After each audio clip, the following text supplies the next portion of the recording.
یہ بھی یاد رکھیں کہ اسلام کا سارا ذخیرہ جو ہے وہ کتابوں میں بھرا ہوا، اور بڑی بڑی مارکۃ الآراء کتابیں، حدیث کی کتابیں، فقہ کی کتابیں، تفسیر کی کتابیں، زیادہ تر کتابیں کیا ہیں؟ عربی میں ہیں، سمجھے آپ؟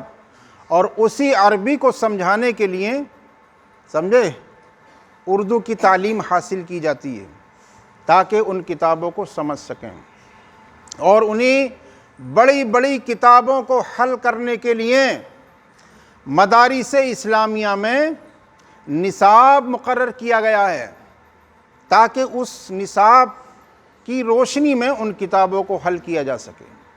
تو وہ نصاب جو مدارس اسلامیہ میں چلتا ہے وہ گویا کہ ایک ذریعہ ہے، ان بڑی بڑی کتابوں کے حل کرنے کا ایک ذریعہ ہے۔ تو ہمارا مقصد عالم بننے کا، کتابیں پڑھنے کا اور بڑی کتابوں تک پہنچنے کا، ان سب کا مقصد کیا ہے؟ مقصد یہ ہے کہ ان کتابوں کو پڑھیں، اور جو ذخیرہ اسلام کا سارا ذخیرہ کتابوں میں بھرا ہوا ہے، اس ذخیرہ اسلام کو لوگوں تک پہنچائیں، سمجھیں آپ؟ انبیاء علیہم السلام کا فریضہ یہی تھا کہ اللہ کے احکامات کو لوگوں تک پہنچائیں۔ مقصد یہی تھا بعثت انبیاء کا، سمجھیں آپ؟ کہ لوگوں تک پیغام کو پہنچانا، اللہ کے پیغامات کو لوگوں تک پہنچانا، سمجھیں آپ؟ جو صحیفے نازل ہوئے، کتابیں نازل ہوئیں، تو ان میں اللہ کے پیغامات تھے، ان کا مقصد کیا کہ لوگوں تک پیغامات کو پہنچانا۔ تو جتنا بھی دین کا ذخیرہ، اسلام کا ذخیرہ کتابوں میں بھرا ہوا ہے وہ لوگوں تک پہنچایا جائے۔ جو اردو جانتے ہیں وہ اردو کے ذریعے سے لوگوں تک اسلام کے پیغام کو پہنچائیں، اور جو عربی جانتے ہیں عربی جاننے کی جو ہے کوشش کرنا چاہیے، اور جو کتابوں میں بھرا ہوا ذخیرہ ہے عربی میں وہ لوگوں تک پہنچائیں، اس طریقے سے لوگوں تک پہنچائیں اور سمجھائیں۔ اس لیے اعلیٰ علم کی ضرورت ہے، عالم بھی ہوں، عالم بھی بنیں، سمجھیں آپ؟ اور فقہاء کرام فرماتے ہیں کہ عالم بننا قبیلے کے اعتبار سے، خاندان کے لحاظ سے، محلے یا گاؤں کے لحاظ سے عالم بننا کیا ہے؟ عالم بننا فرض کفایہ ہے، عالم بننا فرض عین تو ہے نہیں، سمجھیں آپ؟ ضرورت کا علم سیکھنا تو فرض عین ہے، مگر عالم بننا یہ فرض عین نہیں ہے بلکہ فرض کفایہ ہے۔ تو فرض کفایہ ہے تو اس کی بھی ادائیگی ہونی چاہیے، بلکہ بہتر بات یہ ہے ماشاءاللہ ہر گھر سے ایک بچے کو عالم بنایا جائے تو اچھی بات ہے، لیکن یہ ہے کہ جو ابتدائی تعلیم ہے، پرائمری کی تعلیم ہے، ابتدائی تعلیم ہے، سمجھیں آپ؟ اور ضرورت کا جو علم ہے تو اس کو سیکھنا تو فرض عین ہے۔ تو فرض عین میں ابتدائی تعلیم بھی شامل ہے، اس لیے کہ ابتدائی تعلیم اگر نہیں ہوگی تو آگے تک آپ کیسے پہنچیں گے؟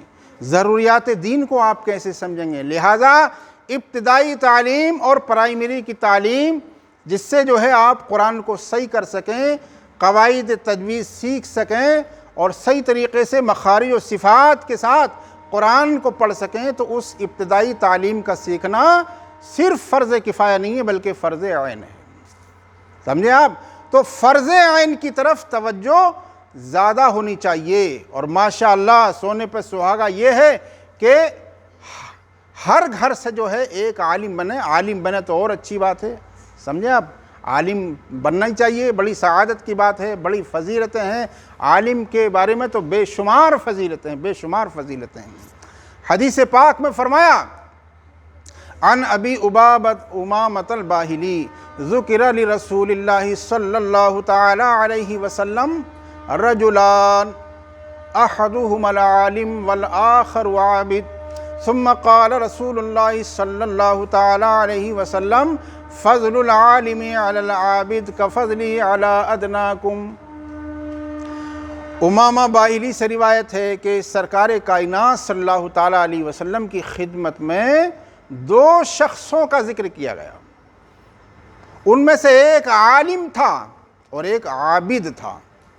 عابد شب زندہ دار، رات کو جاگنے والا، عبادت گزار، تہجد گزار، مگر وہ عالم نہیں تھا۔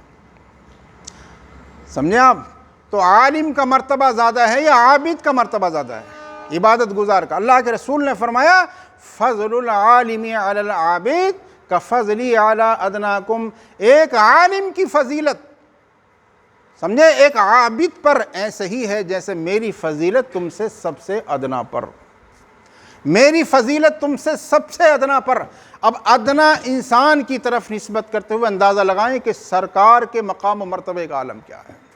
اسی طریقے سے عابد کی طرف نظر کرتے ہوئے ایک عالم کے مقام و مرتبے کا اندازہ لگائیں آپ۔ لہٰذا عالم بننا بڑی بات ہے، عالم بننا بڑی، بلکہ حدیث پاک میں اور فرمایا، اور بے شمار حدیثیں ہیں علم کے تعلق سے، تو بے شمار حدیثیں ہیں۔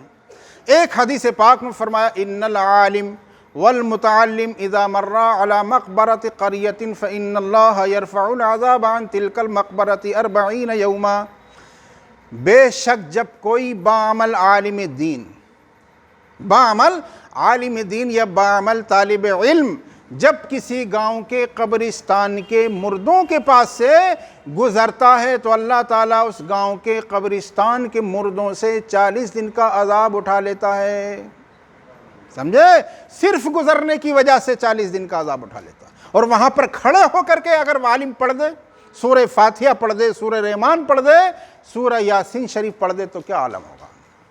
لہٰذا عالم کا بڑا مقام اور مرتبہ ہے، عالم کا بڑا مقام اور مرتبہ ہے، اور علم جو حاصل ہوتا ہے وہ رضا الہی کا جذبہ لے کر ہوتا ہے۔ اور ہم نے آپ کو بتایا تھا کہ عاجزی انکساری سے علم حاصل ہوتا ہے، جھکاؤ سے علم حاصل ہوتا ہے۔ جس طریقے سے پانی جھکاؤ کی طرف جاتا ہے، ڈھلان کی طرف جاتا ہے، اسی طریقے سے علوم اور فنون جو حاصل ہوتے ہیں اور علم کی روح جو حاصل ہوتی ہے، روحانیت اور نورانیت جو حاصل ہوتی ہے، وہ اللہ کا جو فضل حاصل ہوتا ہے وہ قلوب کے جھکاؤ سے ہوتا ہے، دلوں کی عاجزی اور انکساری سے حاصل ہوتا ہے علم۔ اللہ تعالی ہم سب کو عمل کی توفیق رکھے۔